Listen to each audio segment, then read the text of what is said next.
కానీ మీకు అనిపించిందా అండి ఇప్పుడు మీరు తీసిన ఈ మూవీలో 8 వసంతాలు మూవీలో మొత్తం అంటే మెయిన్ లీడ్ వచ్చేసి హీరోయిన్, మొత్తం తన పైనే స్టోరీ అంతా ఉంటది. కానీ దానికి తగ్గట్టు అంటే ఇప్పుడు మేల్ కూడా 3 ఉన్నారు మొత్తం, ఒకరి ఫ్రెండ్, ఇంకొకరు అట్లా, తర్వాత మీరు. అంటే ఇంత ముగ్గురులో మీకంటూ ఒక ప్రియారిటీ ఉంటది, మీకంటూ ఒక గుర్తింపు ఉంటది, నేను ఇందులో హీరోనేనా అన్న డౌట్ వచ్చిందా మీకు? అసలు ఒప్పుకోవాలా వద్దా ఈ మూవీకి, నాకు గుర్తింపు ఏమి ఉండదు కదా అని మీకు అనిపించిందా? అస్సలు అలాంటి క్వశ్చనే లేదు.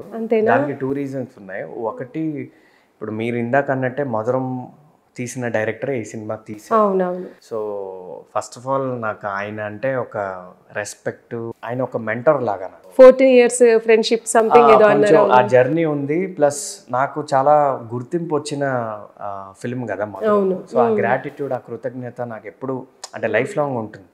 సో ఇప్పుడు ఆయన పిలిచి నాకు చేయమంటే నేను చేసేస్తాను. మీకు వచ్చా అండి కరాటే, జూడో? లేదు, మూవీలో క్యారెక్టర్ చేశారు కదా మీరు. లేదు అంటే నేర్చుకోవాలంటే నేర్చుకుంటా, కానీ నేను జస్ట్ పైన ఎప్పుడో కొన్ని క్లాసెస్కి వెళ్ళాను, అంత డీప్గా నాకు రాదు. బట్ మీరు అడిగిన క్వశ్చన్కి ఏంటంటే, ఫస్ట్ ఆఫ్ ఆల్ ఆయన సినిమాలో నేను ఎప్పుడు ఏం క్వశ్చన్స్ అడగను.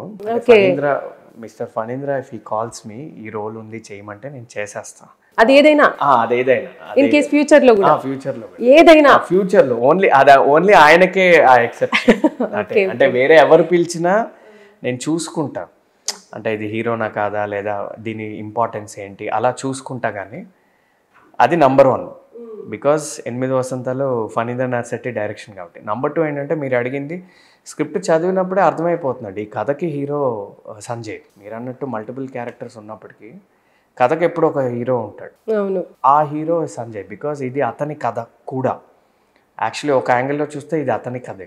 కానీ చాలా బాగుందండి నిజంగా, అంటే లాస్ట్ వరకైనా కూడా సస్పెన్స్ లో పెట్టి అసలు చాలా బాగుంది నిజంగా. స్క్రిప్ట్ చదివాక నేనే అతనితో అన్నా, ఇది ఈ స్టోరీకి సంజయ్ హీరో కదా. అవును అన్నాడు. సో ఆయన నాతో అన్నాడు, నేను ఫస్ట్ ఫిల్మ్కి నేను హీరోని చేస్తున్నా. సో ఆ క్యారెక్టర్లో మనకి మీరు అన్నట్టు ఎన్ని క్యారెక్టర్స్ ఉన్నా మనకి the way some times writing బట్టి మనకి ఇంపార్టెన్స్ అర్థమైపోతుందండి. సో ఆ సెకండ్ క్వశ్చన్ నాకు ఆ డౌట్ కూడా లేదు, ఎందుకంటే ఇది అంత నిలబడుతుంది, అంత స్టాండ్ అవుట్ అవుతుంది, అంత హైలైట్ అవుతుంది అనేది నాకు స్క్రిప్ట్ లెవెల్లోనే అర్థమైంది. సో నిడివి ఎంత ఉన్నప్పటికీ ఆ ఇంపాక్ట్ చాలా బలంగా ఉంటుంది. ఎందుకంటే ఇప్పుడు మీరు చూస్తే నా ఎపిసోడ్ స్టార్ట్ అయినప్పటి నుంచి సినిమాలో ఓన్లీ నేను ఆ అమ్మాయి ఉంటాం. It becomes a love story. So అప్పటిదాకా మీరు అన్నట్టు ఫీమేల్ డ్రివెన్ స్టోరీ కదా ఇది. సో సినిమా బిగినింగ్ నుంచి నేను వచ్చేంత వరకు, ఆర్ నా క్యారెక్టర్ వచ్చేంత వరకు ఫీమేల్ సెంట్రిక్ సినిమాలోనే. అవునవునవును, మిగతా క్యారెక్టర్స్ అన్నీ వస్తాయి పోతాయి, బట్ ఆమె చుట్టూ వెళ్తుంది. బట్ ఒకసారి నేను ఆర్ సంజయ్ అనే క్యారెక్టర్ వచ్చాక 8 వసంతాలు becomes a love story. So ఇప్పుడు ఫీమేల్ సెంట్రిక్గా వెళ్తున్న సినిమా లాస్ట్ 35 minutesలో లవ్ స్టోరీ అవుతుంది. ఎప్పుడైతే లవ్ స్టోరీ అయిపోయిందో it's just about Sanjay and Shuddhi, and last 15 minutes మొత్తం ఆ సంజయ్ మీద ఉంటుంది. బాగుంటుందండి నిజంగా, చాలా బాగుంది అసలు. సో నాకు అర్థమైపోయిందండి. సో క్లైమాక్స్ మొత్తం నా మీదే ఉంది కాబట్టి ఇంకా అది అదృష్టం. కానీ నిజంగా అంటే ఫస్ట్ ఎవరైతే కొత్తగా మూవీ చూసే వాళ్ళకి ఏంటంటే హీరో మీరన్న విషయం అసలు అక్కడ అర్థం కాదు చూసే వాళ్ళకి. అది నిజంగా చాలా బాగుంది. సరే, మొత్తానికి ఇప్పుడు సక్సెస్ సాధించారు. ఇప్పుడు నాకు తెలిసి చాలా మంది డైరెక్టర్స్ మిమ్మల్ని అడిగే ఉంటారు, మీ దగ్గరికి ఎన్నో స్టోరీస్ వచ్చి ఉంటాయి, మరి ఏం చేద్దాం అనుకుంటున్నారు? ఉన్నాయా చేతులు ఏవైనా? షూటింగ్స్కి వెళ్తున్నారా? బిజీ స్కెడ్యూలా? ఎట్లా ఉంది ఇప్పుడు మీది? షూటింగ్కి వెళ్ళేంత వరకు ఏది ఫైనల్ కాదనే విషయం నాకు అర్థమైపోయిందండి. నాకే కాదు, ఇది ఎవరిని అడిగినా చెప్తారు. అంటే until it goes to shoot nothing is final అని. ఎందుకంటే కొన్నిసార్లు రాత్రి కూడా ఈక్వేషన్స్ మారిపోతాయి. ఇది పెద్ద ఆర్టిస్టుల దగ్గర నుంచి చిన్నవాళ్ళ వరకు ఇది జరిగేది. సో ఇది ఎందుకు చెప్తున్నా అంటే, డిస్కషన్స్ అవుతున్నాయి, చాలా డిస్కషన్స్ అవుతున్నాయి, బట్ షూట్కి ఇంకా ఏది వెళ్ళలేదు. అందువల్ల నేను ఇంకా ఏది బయటికి ఇంకా ఏది ఒప్పుకోలేదనే చెప్తున్నా. అంటే మీరు ఫస్ట్ ఇందాక అన్నారు కదా, మూవీ ఇండస్ట్రీలోకి రావడానికి కొంచెం ఫినాన్షియల్గా కూడా ఉండాలి. సాఫ్ట్వేర్ అంటే వాళ్ళకి మంచి డబ్బులు గట్టిగానే ఉంటాయి కదండి, అంటే ఎందుకు మరి? అవును, అప్పుడు నేను జస్ట్ కెరియర్ స్టార్ట్ చేశా కదండి. ఓకే, కెరియర్ స్టార్టింగ్ లో సాఫ్ట్వేర్ వాళ్ళకి ఏం డబ్బులు? మళ్ళీ మీరు సింగపూర్ కి ఇంకా కూడా మీరు వెళ్ళిరు కదా. అవునవును, అది మధురం తర్వాత. మధురం తర్వాత ఓకే. మధురం తర్వాత సో నేను ఇందాక ఏమన్నా అంటే నాకు అప్పుడు అంత ఫైనాన్షియల్ బ్యాకప్ లేదు. అక్కడికి వెళ్ళొచ్చిన తర్వాత కూడా మీ దగ్గర అంటే ఫినాన్షియల్ గా అంత సెట్ అవ్వలేదు ఉంది కాబట్టే దిగాండి. ఓహో, దీనికి ఇంత ప్రాసెస్ పట్టిందన్నమాట. మీకు అదే ఇందాక చెప్పబోయే. ఓకే. నేను అందరితో మాట్లాడాక నాకు ఫైనాన్షియల్ బ్యాకింగ్, ఫ్యామిలీ సపోర్ట్ అంత లేదు. అండ్ మా ఫ్యామిలీ అప్పట్లో ఎంకరేజ్ చేయలేదండి. సో అది కూడా చాలా మెయిన్ రీజన్. మొత్తానికైతే ఒక మూవీతోనైతే మీరు సక్సెస్ సాధించారు. ఇప్పుడు డైరెక్టర్స్ మీ దగ్గరికి స్టోరీస్ వస్తున్నాయి, నైట్కి నైట్ ఏదైనా చేంజ్ అవ్వచ్చు అని మీరు చెప్తున్నారు. ఓకే, ఫైనల్గా ఫస్ట్ మీ చిన్నప్పటి నుంచి మీ జీవిత ప్రయాణం ఏ విధంగా సాగింది, షార్ట్ ఫిలిం ఎందుకు తీశారు, మీ ఇంట్రెస్ట్తో ఒక్కసారి ఇదంతా మాకు చెప్పండి. నా చైల్డ్హుడ్ ఇక్కడే అండి, హైదరాబాద్లోనే. ఓకే. నేను పుట్టి పెరిగింది అంతా ఇక్కడే. మా ఫాదర్ది కూడా ఇక్కడే. మా ఫాదర్ ఒక డాక్టర్ అనమాట, స్కిన్ స్పెషలిస్ట్, డర్మటాలజిస్ట్. మరి మిడిల్ క్లాస్ అన్నారు, అది కూడా చెప్తున్నా అనేది ప్రీ రిలీజ్ స్పీచ్లో ఒకసారి చెప్పాను అనమాట. అది నేను చిన్న హీరోని కాబట్టి ఆ స్పీచ్ ఎక్కువ మంది చూడలేదేమో. మా నాన్న కమర్షియల్ డాక్టర్ కాదండి, సర్వీస్ ఓరియంటెడ్ డాక్టర్. అంటే డాక్టర్ ప్రొఫెషన్ని కొంచెం సేవా యాంగిల్లో చూసేవాళ్ళు. సో ఆయన ఎక్కువ ఫీజులు అవి కూడా తీసుకునేవాళ్ళు కాదు, చాలామందికి ఫ్రీగా కూడా చేసేవాళ్ళు. సో ఇప్పుడు అది తప్ప రైటా అనేది పక్కన పెడితే, ఇప్పుడు మీరు నిక్కచ్చిగా ఉన్నారనుకోండి డబ్బు విషయంలో, డాక్టర్ ప్రొఫెషన్లో చాలా డబ్బులు ఉంటాయి. సో మీకు ఏదో ప్రాబ్లం ఉంది, మీరు మా ఫాదర్ దగ్గరికి వచ్చారు. మా ఫాదర్ చాలాసార్లు అదేదో మీకు ట్రీట్మెంట్ చేసేసి పంపించేస్తారు, డబ్బులు కూడా అడగరు. ఎందుకంటే ఆయన మెడికల్ ప్రొఫెషన్ అలానే చూశారు. సో ఇచ్చేవాళ్ళు ఇస్తారు, ఇవ్వని వాళ్ళు ఇవ్వరు. సో అలా చాలామంది డాక్టర్స్ ఉంటారు. యాక్చువల్లీ సొసైటీలో చాలామంది డాక్టర్స్ మిడిల్ క్లాస్ డాక్టర్స్ ఉంటారు. జస్ట్ బికాజ్ వాళ్ళు డబ్బు విషయంలో అంత పర్టికులర్గా ఉండరు. కొంతమంది ఉంటారు అండ్ చాలామంది ఉంటారు. వాళ్ళు మీరన్నట్టే కొంచెం ఆ రిచ్ కేటగిరీలోకి వెళ్ళిపోతారు, బికాస్ ఆ ప్రొఫెషన్లో చాలా మనీ ఉంది. ఓకే ఓకే, అవునవును. అంటే స్కిన్ స్పెషలిస్ట్ అంటే ఇప్పుడు ఈ డర్మటాలజీ దీనికి సంబంధించి మామూలుగా ఆ మెడిసిన్స్కి చాలా కాస్ట్ కూడా ఉంటుంది కదా వాటికి. అంటే ఇప్పుడు మీరు ఇందాక డాక్టర్ అని అంటే స్కిన్ స్పెషలిస్ట్కి కొంచెం ఫీ కానివ్వండి ఇదంతా కొంచెం ఎక్కువ ఉంటుంది.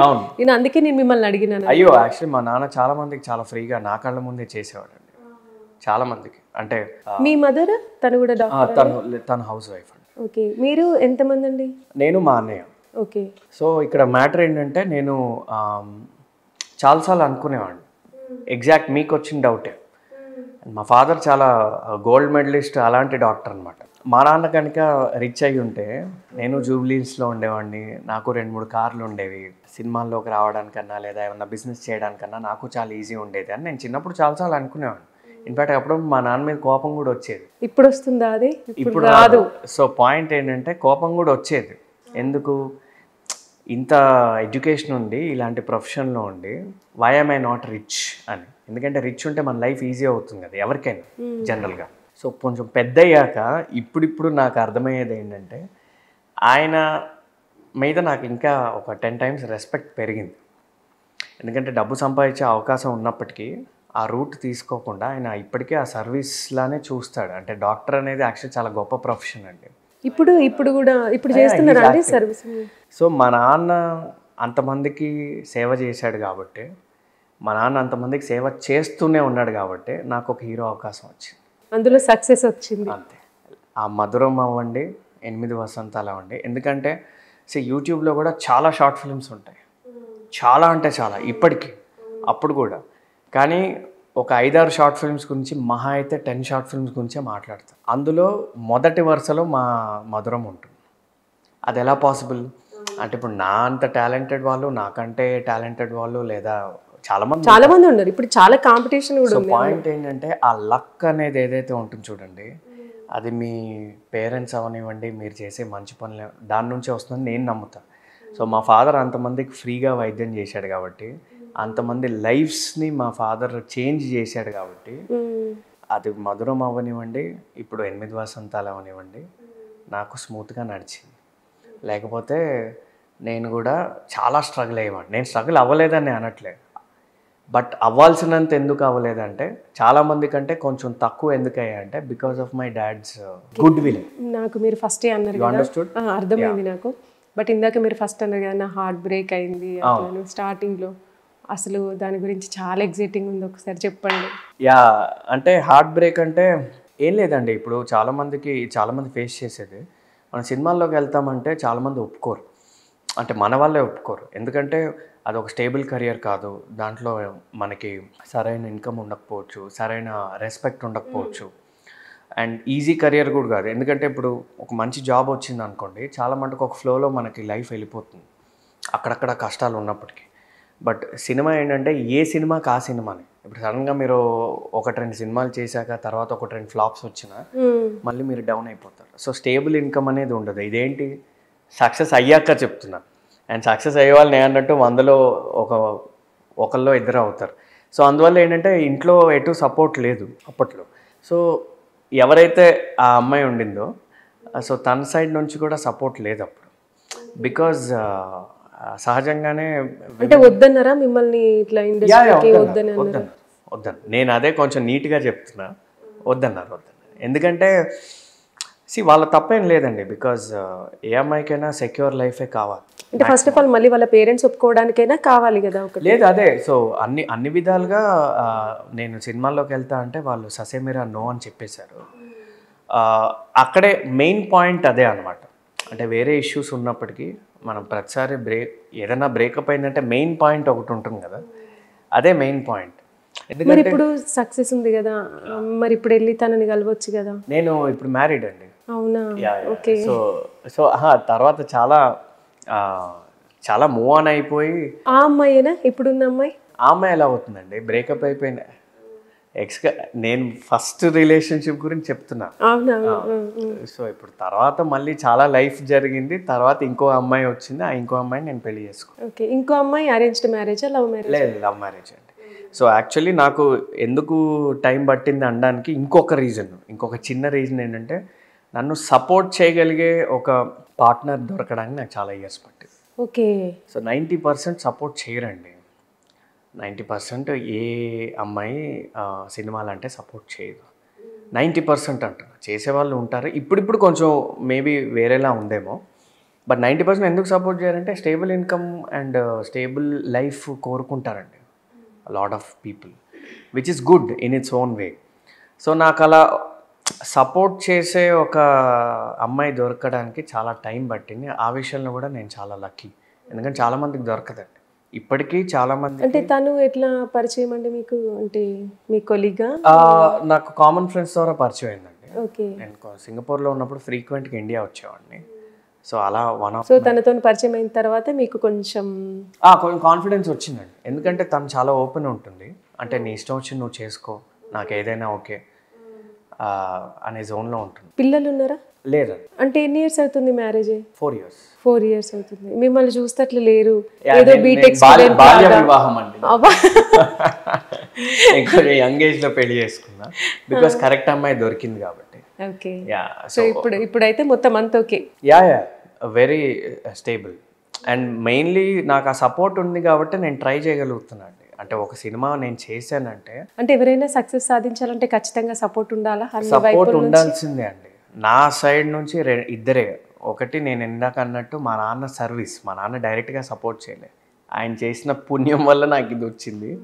రెండోది యాక్టివ్గా సపోర్ట్ చేసింది అయితే నా వైఫ్. అంటే యాక్టివ్గా ఎంకరేజ్, ఇప్పటికీ మా పేరెంట్స్ యాక్టివ్గా ఏమీ సపోర్ట్ చేయరు. సరే నీ ఇష్టం వచ్చింది నువ్వు చేసుకో అనే సైలెంట్గా ఉంటారు తప్ప కమాన్ చెయ్యి ఇలా అనేది ఓన్లీ నా వైఫ్ ఇప్పటికీ. అండ్ ఎప్పటికీ ఆ ఒక్క పర్సన్ చాలండి మనకి, ఎవరన్నా అవ్వచ్చు. ఫిలిం ఇండస్ట్రీలోకి వచ్చారు, మీకు కూడా మంచి గుర్తింపు వచ్చింది. ఇంకెవరైనా పెద్ద పెద్ద హీరోస్ని కలవడం కానీ ఇదంతా జరిగిందని, అంటే చాలా మంది పెద్దవాళ్ళు కూడా మీరు చేసిన సినిమాని అప్రిషియేట్ చేశారు. మీరు వాళ్ళని డైరెక్ట్ గా కలవడం, మీకు ఇష్టమైన మహేష్ బాబు హీరోని కలవడం, మీరు చూసారా? అది లేదండి, ఆ అదృష్టం ఇంకా రాలేదు. అంటే కలిసే ప్రయత్నం చేయలేదా? ఎవరిని? మహేష్ బాబు గారిని. ఆయన ఏదో రాజమౌళి గారి సినిమాలో బిజీ ఉన్నారు కదా, ఆయన ఎవరికి దొరకట్లేదు. ఏం చేస్తారు అసలు ఫస్ట్ కలిస్తే? అన్న నేను సినిమాల్లోకి వచ్చిందే మీ వల్ల అని చెప్తా ఫస్ట్. మురారి మూవీతోని కదా?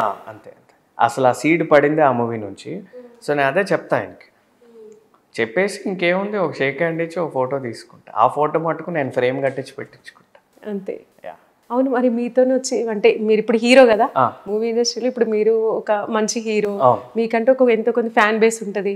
ఇట్లా స్టేజ్ పైన స్పీచ్ ఇస్తా అంటే ఎవరైనా హీరో స్పీచ్ ఇస్తా ఉంటే ఆడియన్స్ నుంచి ఒకరు రావడం కాళ్ళ మీద పడడం అన్న ప్లీజ్ అన్న ఫోటో ఇదంతా జరుగుతూ ఉంటుంది ఈ మధ్య రీసెంట్ గా మనం చూస్తున్నాం కూడా మీకు జరిగిందా అట్లా అవి పెద్ద పెద్ద హీరోలకు అవుతాయి మీకు ఇప్పుడే వచ్చాం కదండి ఇప్పుడు సోఫా అలా జరగదండి ఇప్పుడు నిజంగా అలా జరిగితే నేను డబ్బులు ఇచ్చి చేయించుకున్నాను అది వాస్తవం అవును నిజం లేదండి కానీ మీరు అన్న దాంట్లో ఒకటైతే ఫ్యాక్ట్ ఉంది విచ్ ఇస్ అది మధురం ఎఫెక్ట్ ప్లస్ 8 వసంతాల ఎఫెక్ట్ ఒక కాంబినేషన్లో ఒక మంచి గుర్తింపు ఉంది అంటే ఎస్పెషలీ చాలా ఫీమేల్ ఫాలోయింగ్ కూడా చాలా వచ్చింది ఆ రెండిటి ఎఫెక్ట్ వల్ల సో చాలామంది అంటే నాకు చాలా మెసేజెస్ వస్తూ ఉంటాయి మీ నెక్స్ట్ ఫిల్మ్ కోసం వెయిట్ చేస్తున్నాము we are your fans from Madhuram or we are your fans because of 8 వసంతాలు వేరే స్టేట్స్ నుంచి కూడా వస్తున్నాయి సో ఇప్పుడు ఏంటంటే ఫ్యాన్స్ ఉన్నారు కాళ్ళ మీద పడే ఫ్యాన్స్ ఇంకా లేరు అది వస్తాయో రావో మనకు తెలియదు సరే అంటే ఇప్పుడు ఇంత మన మాటలలో ఒక చిన్న చేయండి మహేష్ బాబు గారిది ఒక డైలాగ్ ఉంటుంది కదా పోకిరిలో ఇప్పుడు వచ్చామన్నది కాదన్నయ్య బుల్లెట్ దిగిందా లేదా సంథింగ్ అది యాక్చువల్లీ నాకే ఎక్కువ వర్తిస్తుందండి ఎందుకంటే నేను కొంచెం లేట్గా వచ్చా కదా లేట్ మధురం టైంకి రావాల్సింది నేను గ్యాప్ తీసుకుని వచ్చా కదా సో నేను ఆ డైలాగ్ నేను చాలా ఫ్రీక్వెంట్గా వాడుతూ ఉంటాను అందరితో మరి ఒకసారి చెప్పొచ్చు కదా మా ప్రేక్షకుల కోసం ఎప్పుడు వచ్చావనేది కాదన్నయ్య బుల్లెట్ దిగిందా లేదా అంతే అంత సింపుల్ గా నేను ఆన్సర్ షీట్ లో కదా డైలాగ్ రాసినట్టు గన్ను పట్టుకుని చెప్తాడండి మీ దగ్గర గన్ను లేదా బిజినెస్ మ్యాన్ లో కూడా చాలా డైలాగ్స్ ఉంటాయి చాలా ఇన్స్పిరేషనల్ డైలాగ్స్ సరే మీకు నచ్చింది చెప్పండి మహేష్ బాబు గారు మీరు ఇప్పుడు నా చేతి డైలాగ్ చెప్పిద్దాం అని ఫిక్స్ అయ్యి ఏమైతే చెప్పరా అంటే మీ డైలాగ్స్ అన్ని మేము ఆన్ స్క్రీనే చూడాలా నువ్వు చదవాలనుకుంటే చదివేసి ఆడాలనుకుంటే ఆడేసే ఎవరి మాట వినొద్దు మనిషి మాట అస్సలు వినొద్దు అంటాడు బిజినెస్ మ్యాన్ క్లైమాక్స్ లో అది నేను చాలాసార్లు ఇన్ఫైనైట్ టైమ్స్ చూసుంటాను ఇప్పటికీ నేను